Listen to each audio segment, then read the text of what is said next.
Welcome to the Health and Wealth Power Hour, the podcast that provides you with the knowledge and insights you need to achieve physical, mental, and financial well-being. I'm your host, Arlen Pickett, a business consultant who's passionate about helping people achieve a more balanced and healthier life.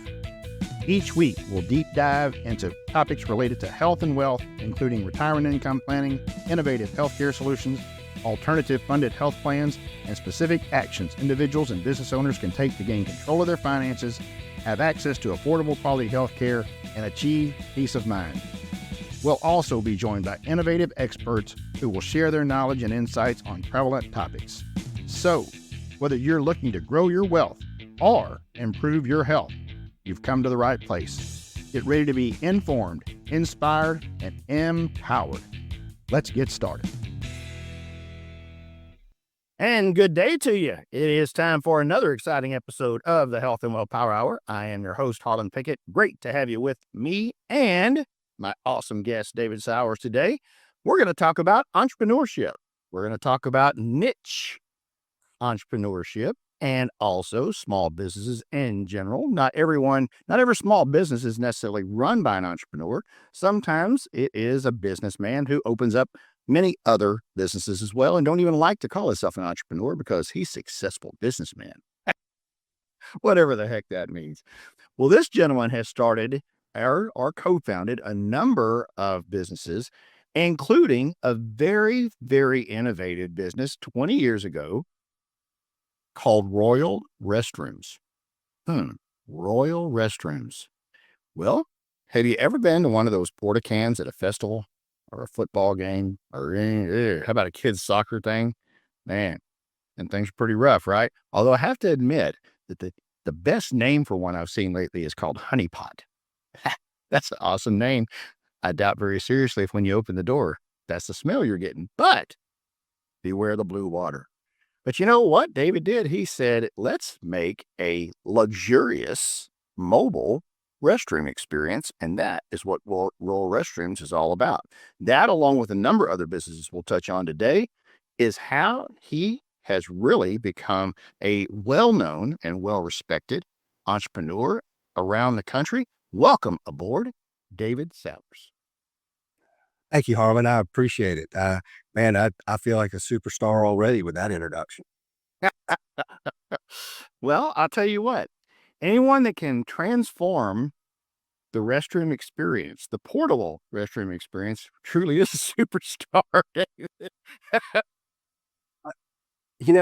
When you think about it, though, I mean, when you really sit back and think about it, who doesn't like going to the bathroom and just taking a moment? Well, we want to do it in comfort. We want to do it in style. We want to be comfortable. And so why not do it everywhere?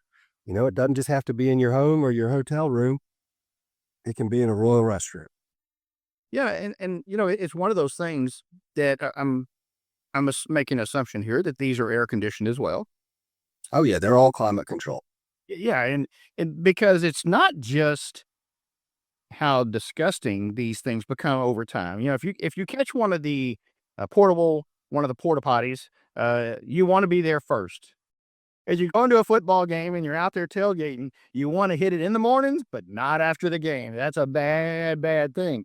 But it's not just that. It's on that hot day, man, that stuff really starts marinating, and you do too whenever you're in there. Yeah, well, I mean, that's the whole premise behind it, is guys. I mean, it was still troublesome, but it wasn't as much of an inconvenience. I mean, Right. We've all peed on the tree. We've all peed on the side of the house. We've all, but for a woman or a child, it's a little different experience. And that's kind of how it all developed.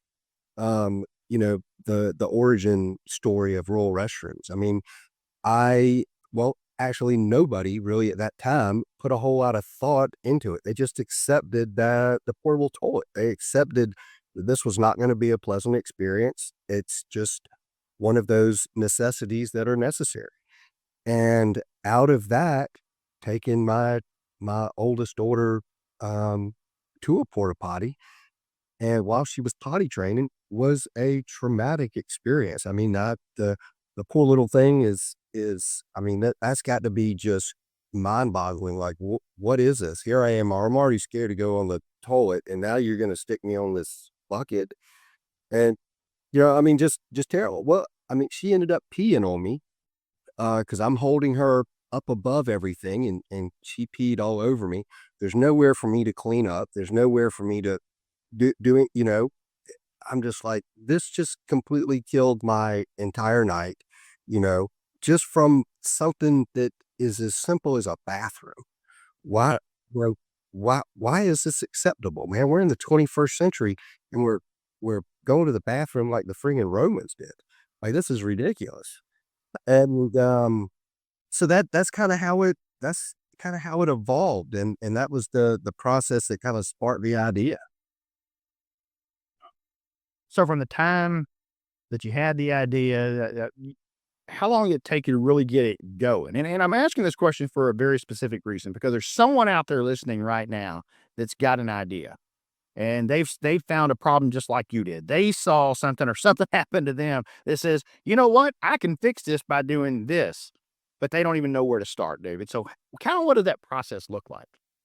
Boy, it all starts with where you are in life and how much you want to make that change. I mean, I was a successful commercial banker. I had a lot of things going for me. You know, these ideas of entrepreneurship and seeing all the different businesses that I'm helping were all fascinating, and you kind of envy those people. But most entrepreneurs, they sit on these ideas because they may not have the confidence or the know-how to get started to go to the next level. But a lot of it's just time. They're afraid that if I put this into it, then I'm not going to be able to do this, or I'm not going to be able to afford my house, or you know, just there's all these self doubts that fill excuses in your head not to move forward. And I probably sat on this idea for a little over a year. I kept tallying with it, back and forth. And it really wasn't until my business partner, Robert Listen, he was really the catalyst that just propelled this thing forward. The two of us, I was at a party at his house, and we went to go to the bathroom, and there's a lot of people outside of his bath at his house. So we just walked around the side of his house, and we're literally peeing on the side of his house. I'm like, man, oh, bathroom idea would be great here. He's like, what is this? What are you talking about? And within 30 minutes, we were completing each other's sentences, talking about business, brainstorming, like all the different directions that we could go, all the different uses that could be done. I mean, it was like an explosion happened. Um, and of course, Robert and I started the business right then. And then, everybody tells us that we're crazy. This isn't going to work. What are you doing? Why are you doing this? Your family, like, you're a banker. Why are you going into the porta-potty business?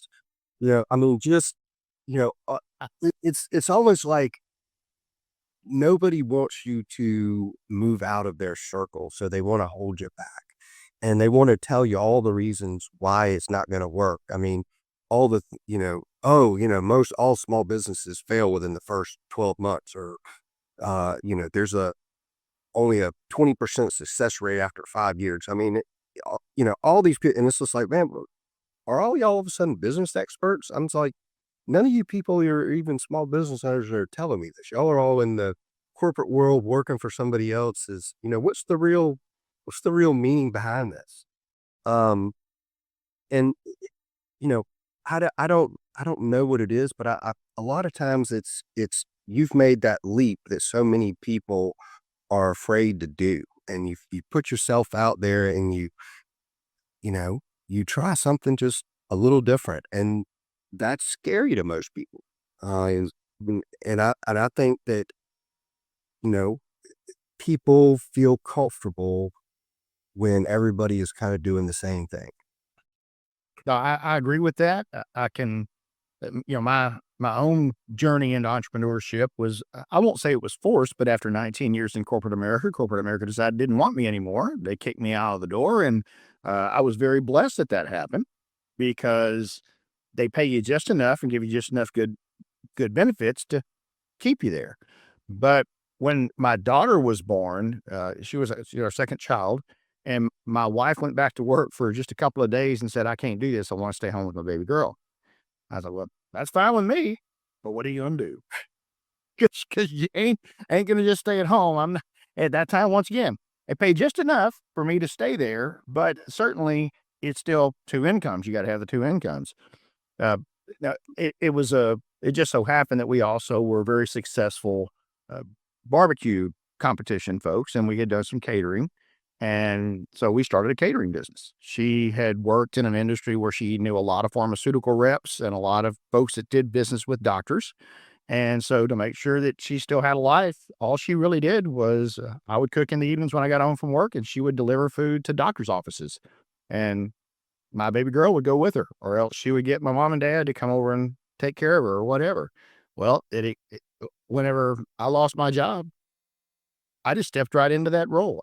We all of a sudden could do twice as much as we could before. And it wasn't really just twice as much. It was three times as much because it wasn't just having an extra person. It was me having extra time to cook even more. She could only do so much.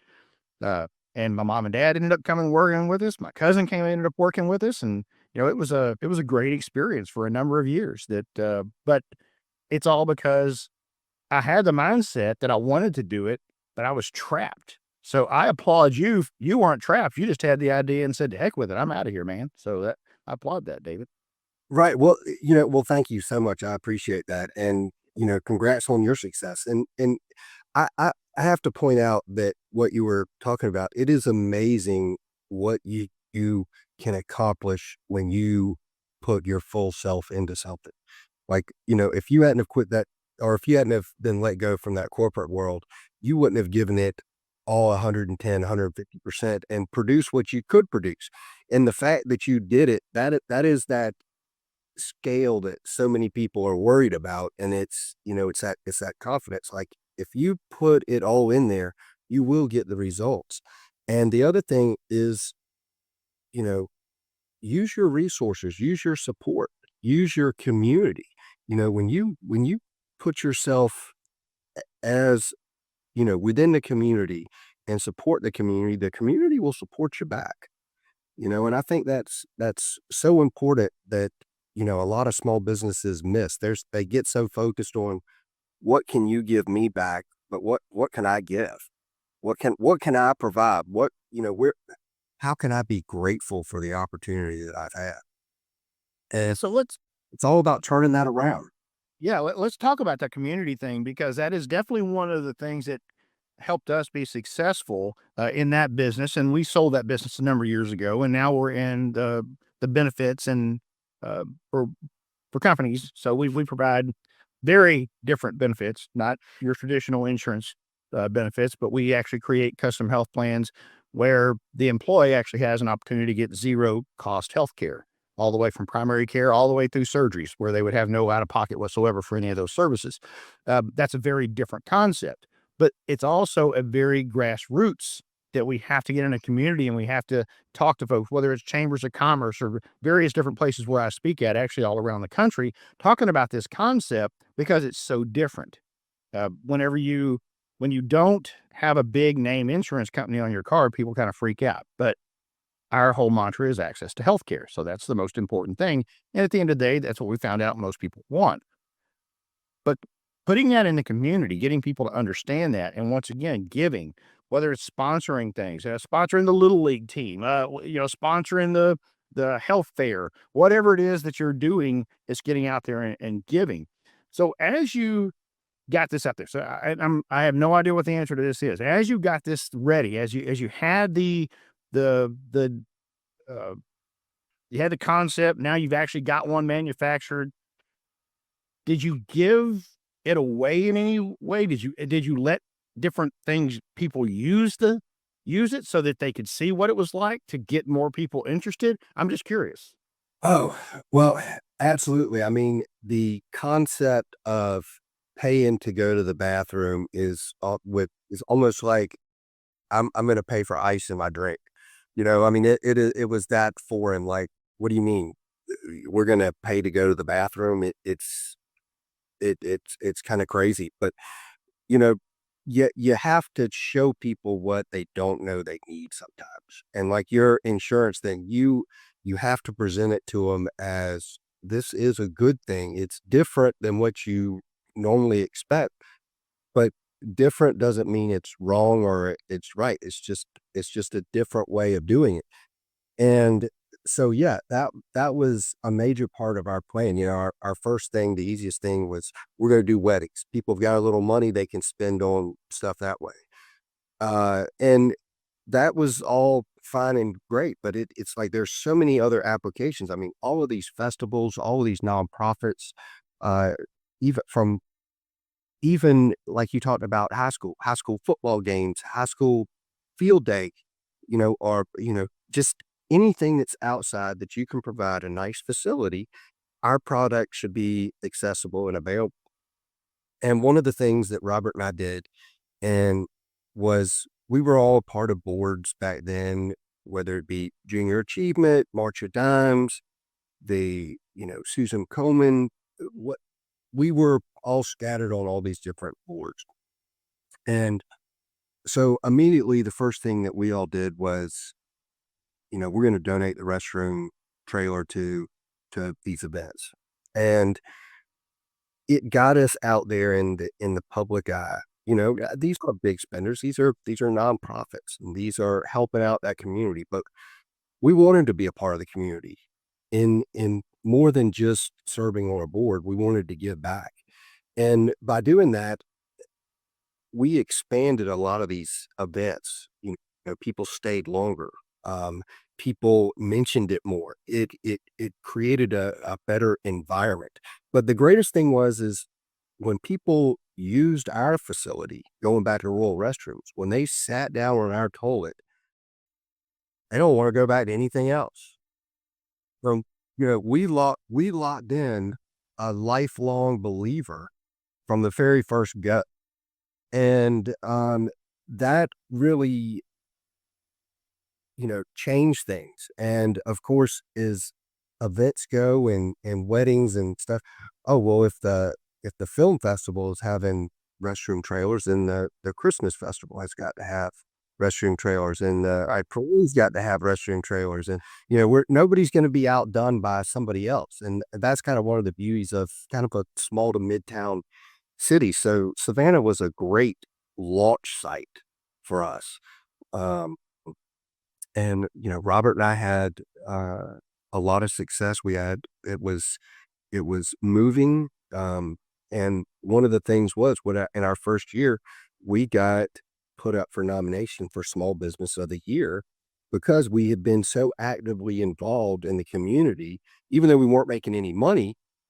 You know, we were a success in other people's eyes, and we had contributed greatly, and we ended up getting runner up. But I mean, that's a huge milestone to be named Small Business of the Year, um, in such a short amount of time. So, that was we knew that we were on to something. Yeah, and that's once again, folks, that is grassroots, that is community based. That's what gets you recognized.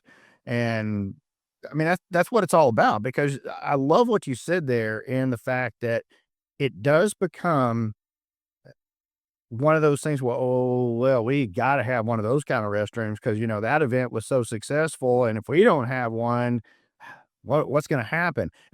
Yeah, it's keeping up with the Joneses all of a sudden, right? And in this case, the Joneses have a rural restroom. They have a really nice place to go to the bathroom that you can't just come over there and get the old traditional porta potty now. If you got one of those, and oh, I see, you don't care about the people that are coming, right?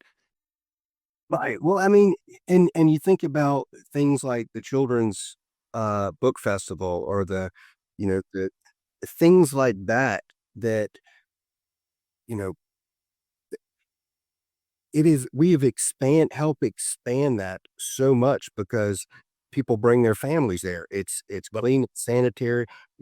People aren't leaving. I mean, if you think about this for a second, just yourself, your family, your wife, whatever. How many times have you left somewhere because you needed to go to the bathroom? Yep. Because you did, it was, and if an event organizer has put all this money into trying to get you to an event, trying to make this happen, and for someone to leave because of the bathroom, man, that's a big no-no. That's a big blow. And I don't think I've ever asked anyone that has said, no, we have, that everyone is left somewhere because of the bathroom. And it's, that's how essential we are, even though we're, you know, kind of non-essential, I guess. Yeah, and so I'll tell you another impact it has, and this is something that without a doubt has happened to us multiple times. Whenever that's what there is just regular porta cans. My wife will not buy a drink. She's not gonna, in other words, she's like, no, I don't want anything because then I'm gonna have to go to the bathroom and I'm not going in there. So if you think about that, now vendors have paid to be here to sell things, but folks like my wife are not gonna buy something because once again, of the bathroom situation. They're not gonna have to be in that kind of, they're not going in. She's just not gonna do it. It has to be some kind of crazy emergency that she had no choice. But if she can plan it out, she's simply not going to drink anything that would make her have to go. Right. So see, now it makes sense. You can buy whatever, tacos you want, and you can drink all the beer that you want.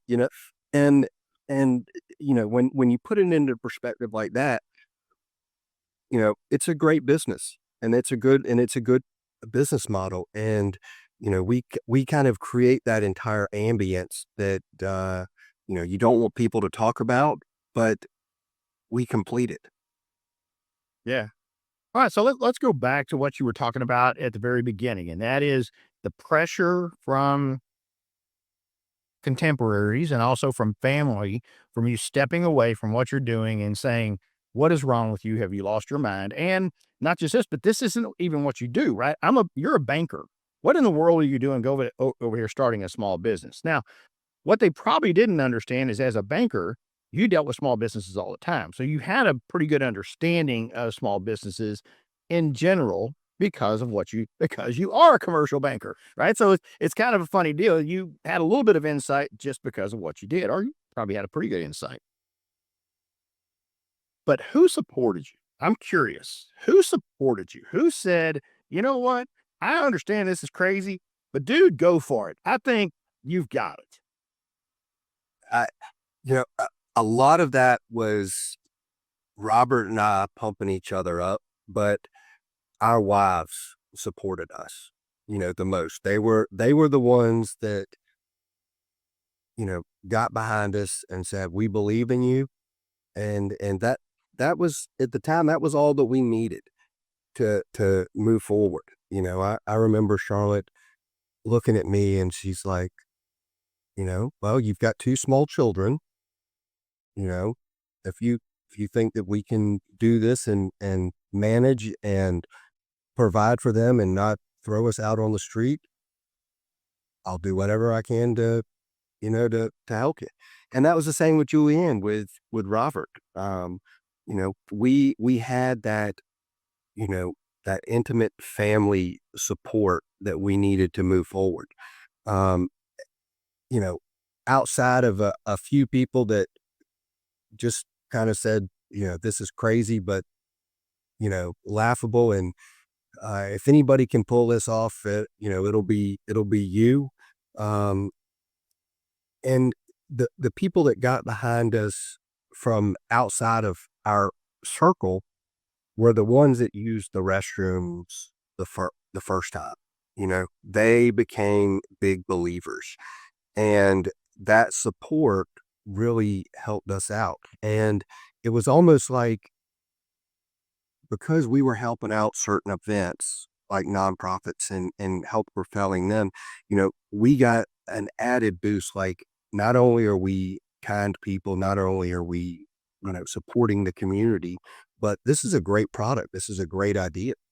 Um, and, going forward, like I said, all of our franchise models across the country, they donate to nonprofits. We mandatory at least 25,000 of in-kind donations to area nonprofits, just for that simple reason that we want to make sure that they stay grounded and that they stay active in their community. Um, but our personal support, it came from our faith and and being gracious and having gratitude and being thankful for where we are and the opportunity that we were blessed with. Yeah, absolutely. I love that. I love that, David, because that's all that is so important as well. That you were following a plan, and sometimes that plan is not yours, but you are following the plan that has been laid before you. So I love that, brother. All right, so let's talk a little bit about working with family too, because before we got started on this, we had a short conversation before we started, and both of us have a similar situation where we have at least one of our kids working for us, on and off, as it were, as we talked about. Uh, my son has very much embraced what we do now, but that was certainly not always the case. As I started this particular venture, my wife was not part of it. She was still working at a corporate job. But we grew enough that I was going to have somebody that just so happened to be her skill set. That was a wonderful thing. So I was like, well, I'm going to have to go hire someone to do this, or wink, wink, nudge, nudge, right?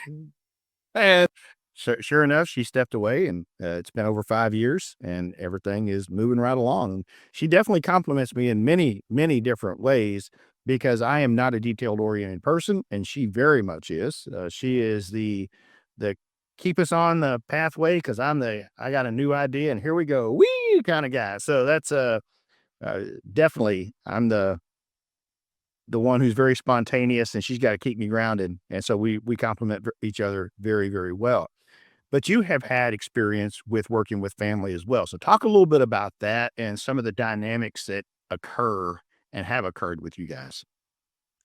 Yeah. I Working with family can be a blessing or it can be just absolute drama. It is very difficult to navigate that situation, but if you do it and you do it right, it is extremely powerful. I mean, when you're clicking on all cylinders, there's no one that can stop you.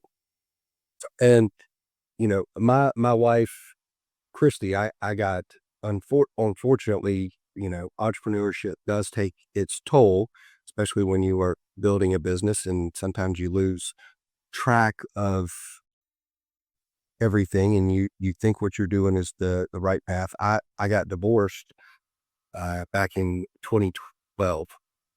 Um, but my new wife has Christy, we've been married and been together for a long time. She is in day to day, we are nonstop, together with ideas. And it's we have this mindset of when we're working, we're working. When we're home, we're home. Even though we still talk business 24/7, we differentiate those two. In other words, we don't carry on conversations or um, I guess, points of tension back into those different dynamics. And that's hard to do. But if you accept that, you know, that life moves on a lot easier. And the other thing, like my daughter Emma, she works with us. She's most of my kids have grown up working with me, being there with me, delivering trailers, and that's Stella, Cece, Emma, Evan. They've all worked here periodically through the years, and they've all spread their wings out a little bit. And Cece's out in South Dakota at South Dakota State. She's I guess, a rising senior there in college there. But the rest of the kids are all here in Savannah. And Emma has worked with us for about the last 5 or 6 years. But she took about a year and a half off because, it was family and it was just a little too much drama. a little too intense, and, it's just so stressful. Go check it out. Go check out the real world. It's a lot different than working with mom and dad here. And, she just came back to work about a month ago, on her 26th birthday. She was like, "Can I come back to work? I want to come back." It's a little different out there, you know. I can't even schedule a doctor's appointment. This is, uh, you know, kind of crazy to me. But working with family is, it is great. It's wonderful to see your loved ones every day and all working towards a common goal and interest. And it's not so much that you don't like employees, but working with family takes, I'm not sure how to say it. It's just one of those things that if you're able to do it, it is a wonderful blend. I mean, you can't get enough of 'em. I mean, I love being with my wife. I love seeing her at work, love being at home, love going on vacation with her, and it's working towards that common goal that is just satisfying. Yeah, it's rewarding in a way that is very difficult to express to people. Uh, I think one of the things that, especially people who have never had a chance to be an entrepreneur, never had a chance to run a business together, because I think there's a lot of couples that do it together. Helping people with benefits, we run into it all the time where the two owners are a husband and wife. We see it all the time. But people that are in corporate America, people that really have never stepped out on their own, it's hard for them to fathom working with a spouse because, eh, you know, a lot of times I would venture to guess the majority of times spouses don't even have the same kind of job. They're doing something different. And so you can't imagine that you would be working with this person because you couldn't imagine working with them now and what they do. But that's not what it is. It's you both stopped doing whatever you were doing and you're doing something together that you both are going at one single goal.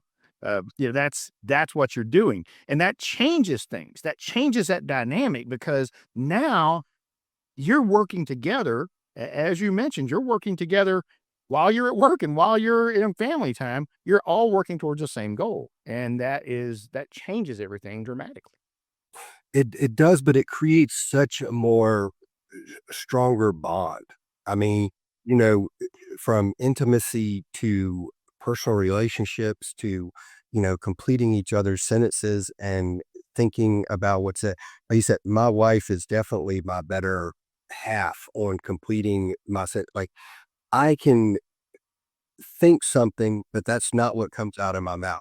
I'm thinking, you know, purple, I don't know, but the only thing that comes out of my mouth is trailer, and she's already got my vision. She's thinking the same along the same lines as me.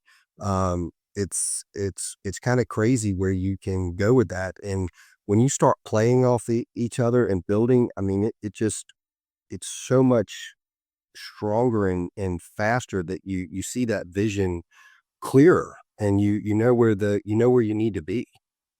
Yeah, absolutely.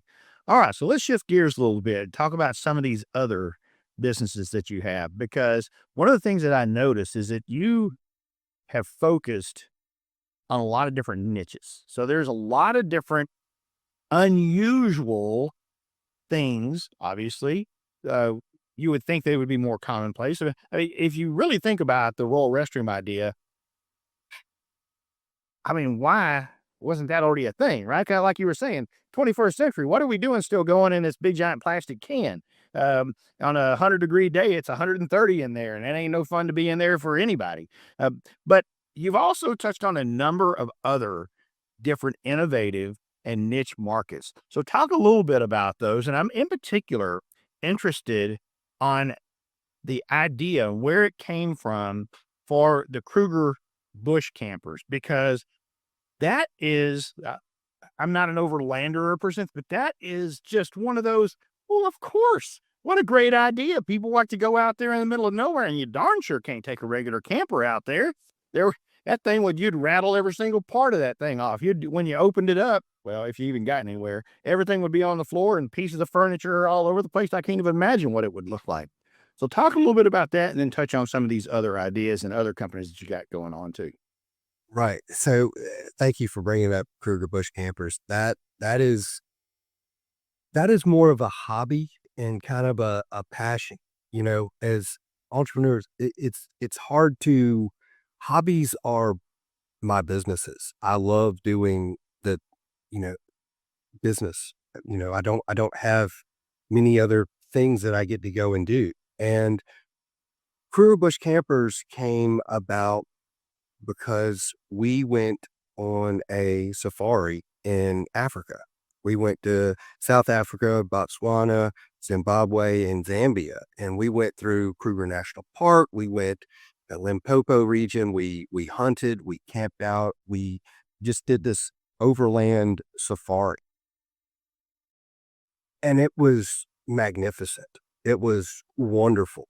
The idea of just going and roaming, you don't know exactly where you're gonna stop. You have some idea, but camping out there, you're going through ravines, you're going through, like, grasslands, you're going over mountains, and then it's flat again. I mean, just it's all of these terrains mixed into one, but there's no roads. I mean, it's kind of a road, but it's not really a road. When it's rainy season, there's no road. When it's not all of these different things keep coming into play. But the fascinating thing about the trailers that they had over there, the campers, the RVs, is they were built to be off-road. They were manufactured to be off-grid. Everything was purpose-driven, to cubbies not opening up, to your kitchens all being on the exterior, because of course, I mean, there's animals over there that will kill you. So you don't want to eat inside of your trailer. It's outside. But it's just the the setting. You're in nature. It's unexpected, and it's like primitive camping, but it's not really primitive camping. You don't have any water hookups, you don't have any power, so everything is powered by battery and solar. You're bringing your own water, you're bringing your own fuel.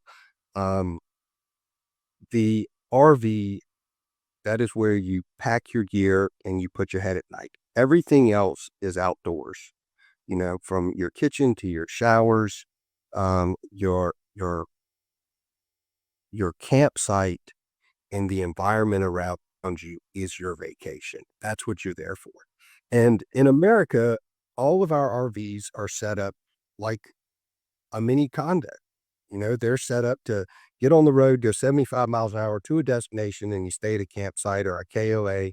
And it's like, okay, what's really that different about this? I don't know, other than we just paid, you know, a whole lot of money to use maybe 10 days, and I could have probably stayed at the Ritz-Carlton at the same for the same amount of money with what I'm spending, and, I could have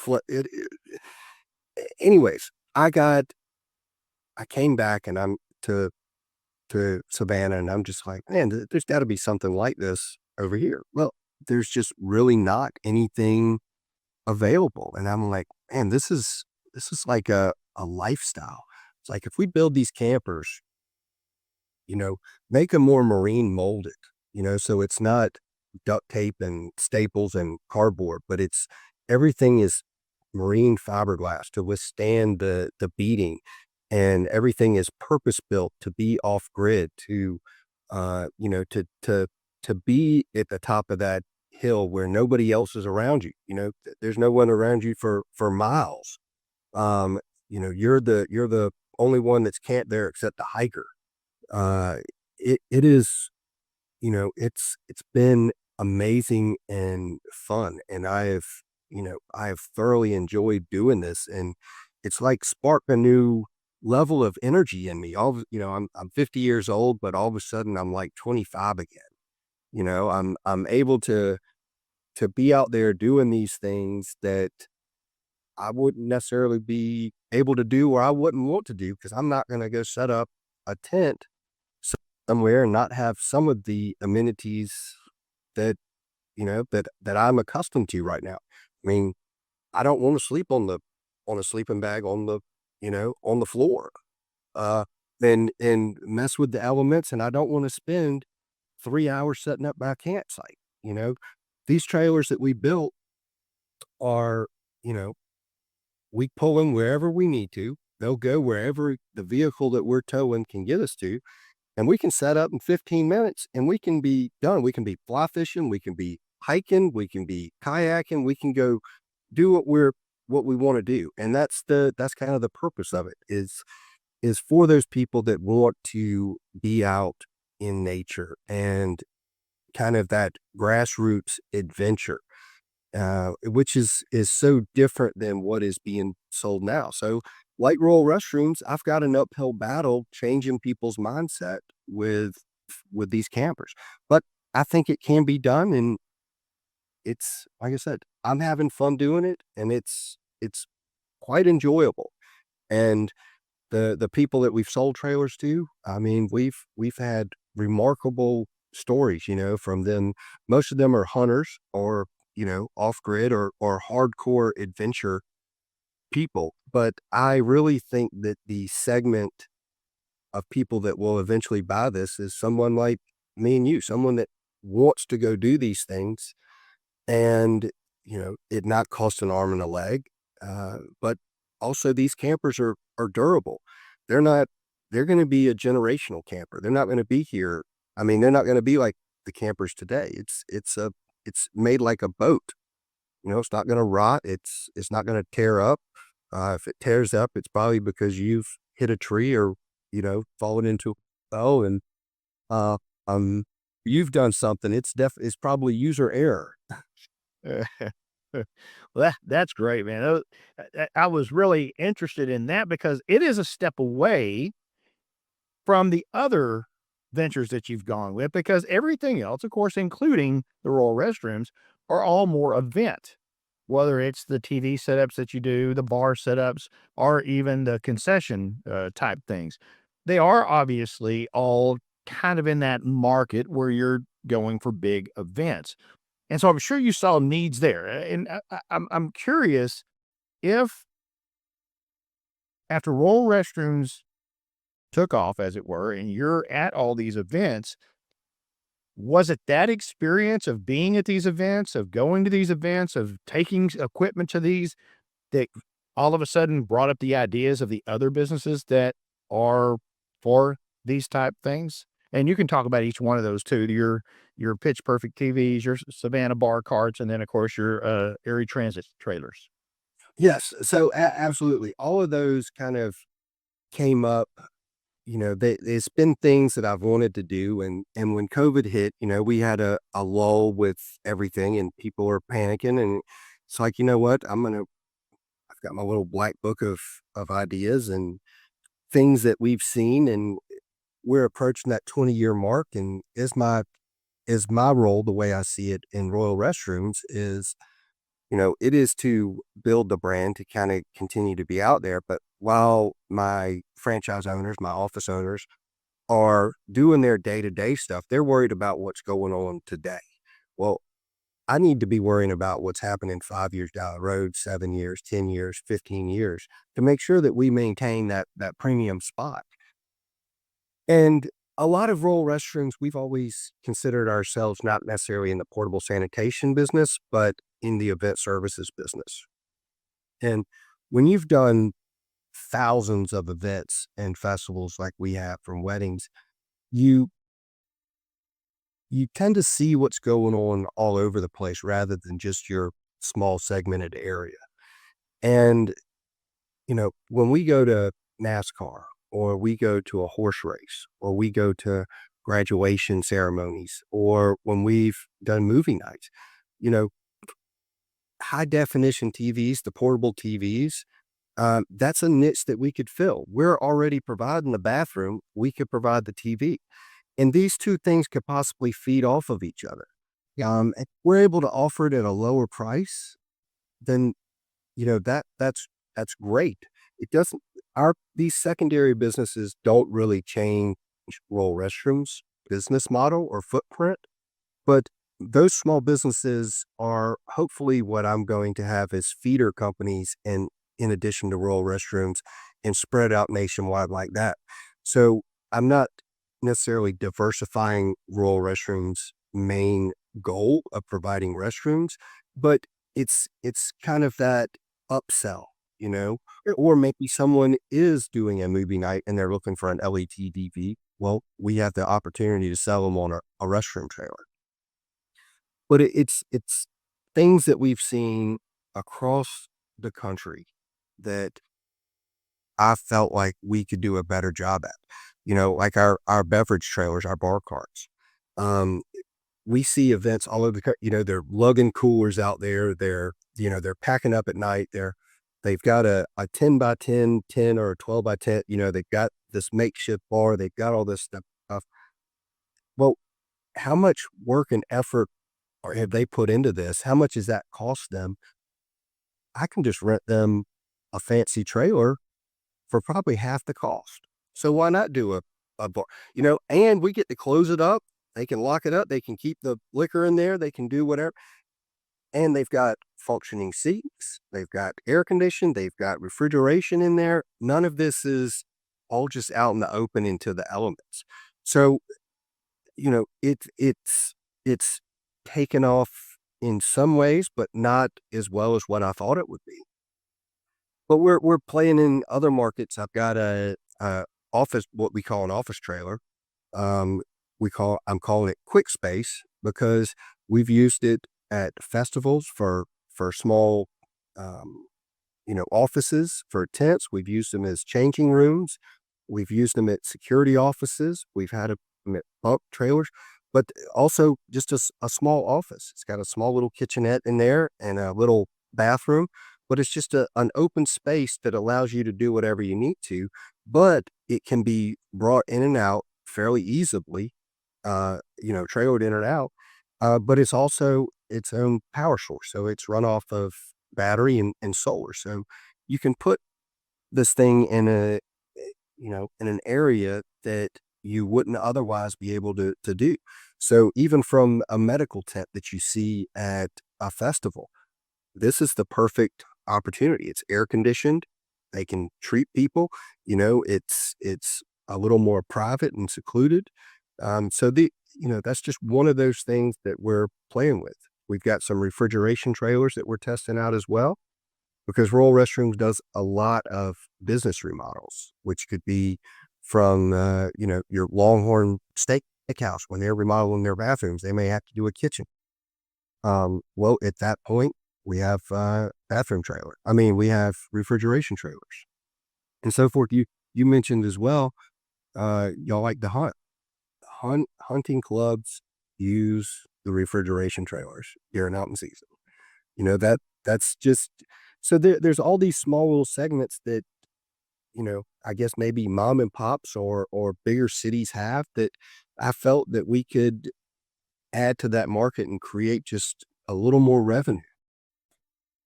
Yeah, it's interesting because you talked about a couple of things there that I wouldn't have thought of right away, like a business remodel. Well, when people are when the bathroom's out of service because of a remodel or the bathroom's just out of service, then you still have to you can't be open. You have to have that. If it's a restaurant, 100% you can't be open, right? You've got to have that kind of facility there. So that's something I hadn't even thought about. That's a great idea. But you're following that up now with also providing, as you said, quick office space for someone who needs that as well. I can definitely see that even at these events. One of the things, as we've gone to a number of these nonprofit event type things you're talking about as well, there's always some tent or some place where all the volunteers have to gather. Mhm.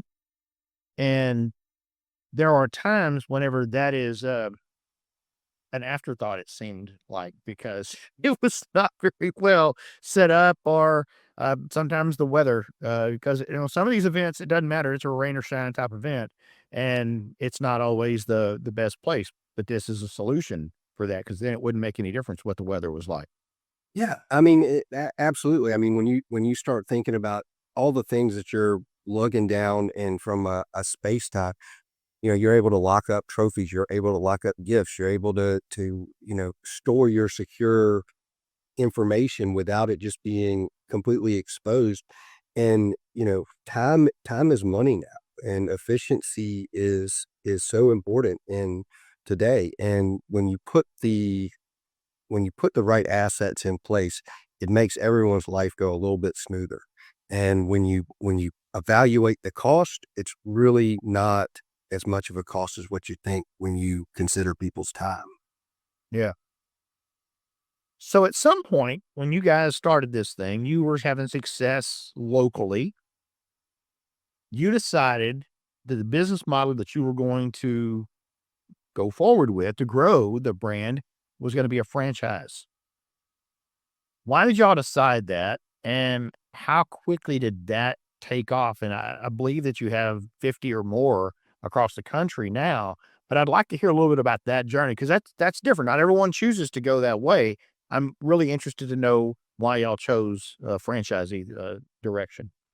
Well, Harlan, that that was a hard decision, and one that was never really meant to be in our business model. Robert and I, when we first started Royal Restrooms, it was always intended to be kind of like this side hustle. And it just grew bigger and bigger, and it just kept getting a little bit bigger. But we still, even after our success locally, did not think about marketing it from a national perspective.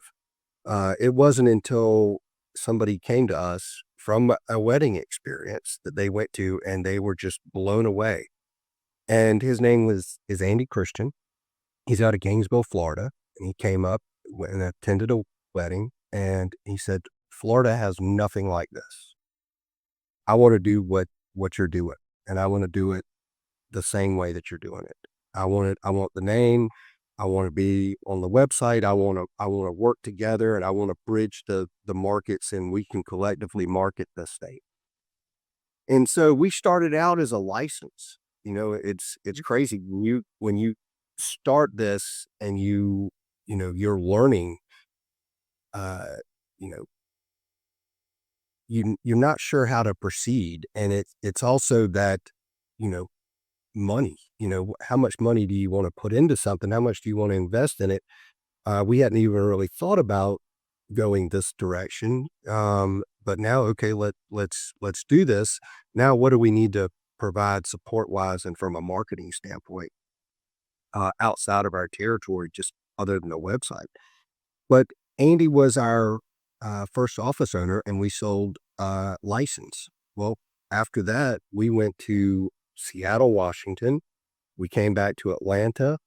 Then we went to San Francisco, and we went to Charleston, South Carolina, and then we went to like Phoenix, Arizona, and we're all over the place in a very short time span by selling licenses.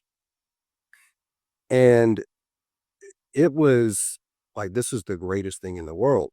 Like this, I mean, we're like little superstars and rock stars at this point. We are, it's hard to even grasp you know, the spotlight that we have been cast into. And, myself, I mean, I was 30 years old, and it was like, whoa, how did we just go from this a year ago to now where we are?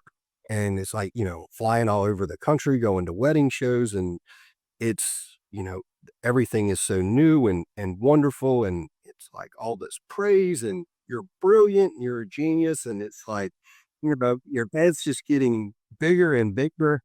And you know, we're doing events all over the place, and I mean, it was just crazy amazing. And then we get a letter. We've done an event. I think it was at the governor's mansion. I can't remember, up in Maryland.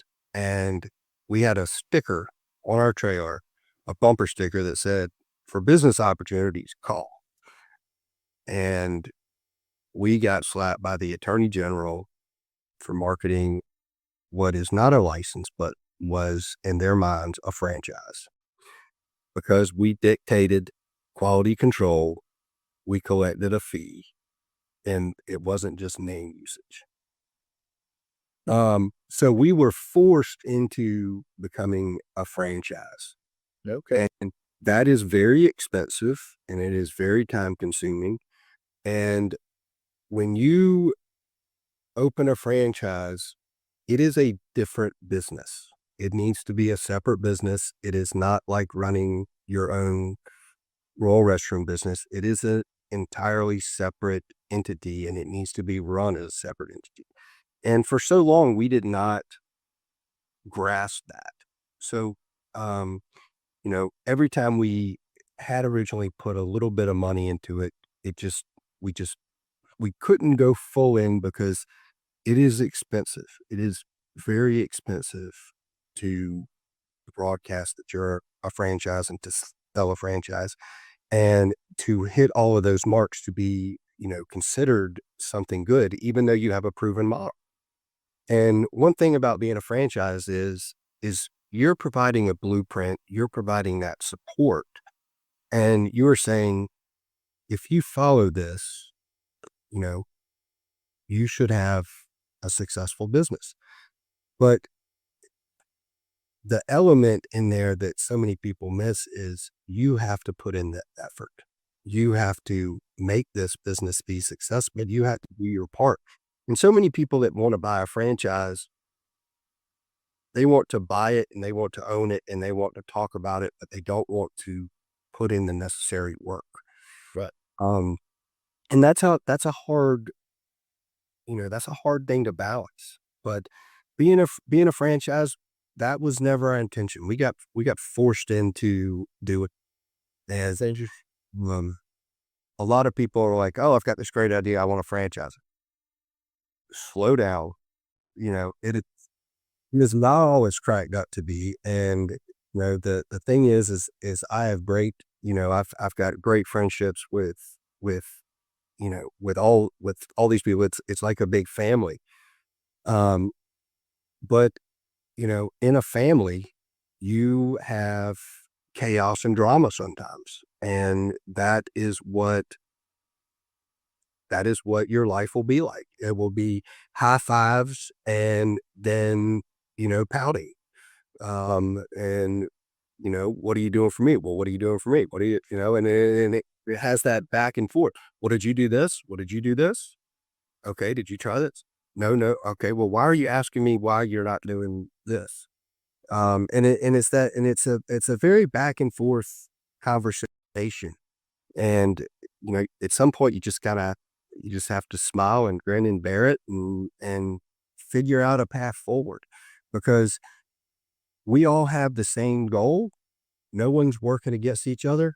We are working to make each and every business successful. And I know that my office owners are, and I know that I am. And they know ultimately that that's what I'm doing and that's what they're doing. Yeah. That's a very interesting story how that ended up going that direction. I had no idea, by the way, folks. I'm asking these questions because I was curious why he chose that route. He didn't have any choice. Interesting. Uh, uh, so since you've gone that way, so when did that happen? By the way, David, when did that occur? So we got forced, that would have been 2006. So we were Okay. two years into it. And, I have to, when we became a franchise in 2008. And then we stopped being a franchise because we didn't really stop being one. We just quit offering it for a while. Okay. Yeah. But, Yeah. that was that big hurdle. Our business was unheard of. There was nobody else to market or to use as a marker to gauge what we could do.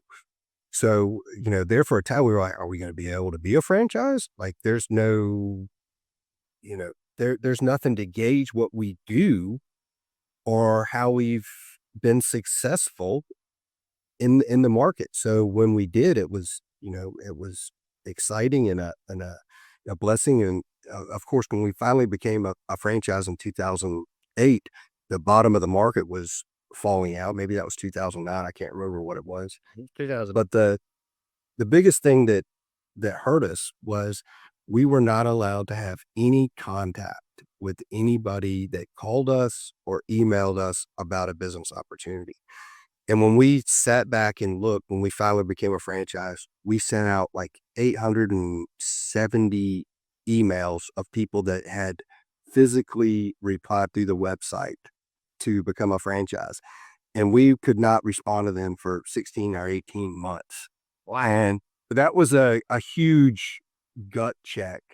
And, that is when all of these little small mom and pop and copycats kind of started to first appear was, and we often wonder, if we hadn't have been slapped with that, how, would we have 300 franchises right now? Would we be, you know, how how bad did that hurt us? And, we didn't even mean we weren't even trying to not do something by the law. We didn't know that we hadn't broken the law. We didn't have the knowledge. And unfortunately, our advisors in Savannah, you know, didn't didn't think that we were doing anything wrong either. And it's not, we just didn't know. And some, the lessons in business are never ending. There's no straightforward path. You are going to hit failures, and if you turn those failures and not necessarily think of them just as failures, but turn them into lessons, and you know what, I paid for it. I'm moving forward, and you keep going forward, then you find the light at the end of the tunnel. Yeah, absolutely, man. That was a hard lesson to learn, but there's little doubt that at the end of the day, when you go through those things, it does strengthen you. It has the opportunity to certainly shut a business down. I mean, y'all could have just pulled the plug and said, "Okay, well, this didn't work out, and we're not going to go through all the headache of being a franchise. We'll just keep running our little thing right here, and we're just gonna forget about it." But instead, it did. It gave you some resolve. It gave you some strength, and then you pulled through to the other side. And once again, now you have 50 plus locations all across the country, and I'm sure y'all are still taking new franchisees now, correct? Absolutely, absolutely. We just opened up in Marietta, Ohio, about 2 months ago. All right. That's our new office location. Okay. So I want to, if you're out there interested in this, and I want to bring this up because Savannah, Georgia is a good sized town, but it's not Atlanta, right? We're not talking about giant. Um, Marietta, Ohio, I have no idea where that is, but it doesn't sound like it's a major metropolitan area. Uh, I'm bringing this up because you did mention some big places. You mentioned Seattle, you mentioned Phoenix, you mentioned San Francisco, places that it just makes sense. There's going to be a lot of people there. There's going to be a lot of festivals, a lot of things like that. But there's also plenty of locations around the country that may have things all the time that it doesn't have to be a major metropolitan area for this to work. Is that correct? That's absolutely correct. Uh, our trailers may be expensive, but, they are income producing assets. Uh, and the need for our product is only continuing to grow. I mean, after COVID, we saw a huge boost in, you know, just that industry alone. The awareness and the attention that people put on clean sanitary facilities, it was a tremendous boost to our product and our business and even our industry. That the great thing about what we do have is we're mobile. So even in a small city like, Marietta is a very small city, and they're about 2 hours southeast of, Columbus. Okay. Uh, but they're, what, 2 hours from Pittsburgh. They're, an hour outside of, uh now I can't remember the town in West Virginia. But everybody has outdoor weddings. Every town has festivals. Every town has special events. But our facilities are not just for special occasions. We have right now, we have a lot of trailers out at one, still the hurricane from in North Carolina, but two, it's holiday season. So places that you might not think of, Amazon, UPS, FedEx, all of these places that have warehouses that have all these additional employees, they all need additional facilities to accommodate that from city codes and county ordinances and stuff like that. So, all of these different warehouses, we've got restroom trailers going out all over the place. So it, there's always a need in, no matter what area you're in. And then the other nice thing is though, is, you can do this by yourself. You don't need a full staff. You can provide this facility and you can make a pretty good living with our model, with our business model, and like I said, we're providing a blueprint. We have the knowledge, the skill set to take that next step into making it more of a career and, uh, being, making yourself a legend in your own town. Yeah, there you go. All right. Well, man, this has been a very enjoyable conversation. I love to hear about your journey and the twists and turns it took. Uh, I appreciate your insights on working with family and also on overcoming the initial response from people whenever you decided you were going to go out on your own and overcoming that too, because obviously none of this happens if you listen to all those voices telling you that you can't do it. That was the first hurdle that you had to overcome before you ever got started. Absolutely. Harlan, I really appreciate everything, and the conversation was stimulating and enjoyable as well. Well, thank you so much, David. I sure appreciate it, man. Hope you all the success. Wish you all the success in the future as well, folks. You can go out to royalrestrooms.com if you're interested in learning more about that particular uh, opportunity. Maybe you want to buy yourself a trailer and start heading to some events, or maybe you're going to park it outside of the Amazon warehouse close to you during certain times. That's royalrestrooms.com. Thanks again, Dave, for being with us. We sure appreciate all the insights you gave us, buddy. My pleasure. All right, folks, that wraps up this episode of the Health and Well Power Hour. Hope you enjoyed it.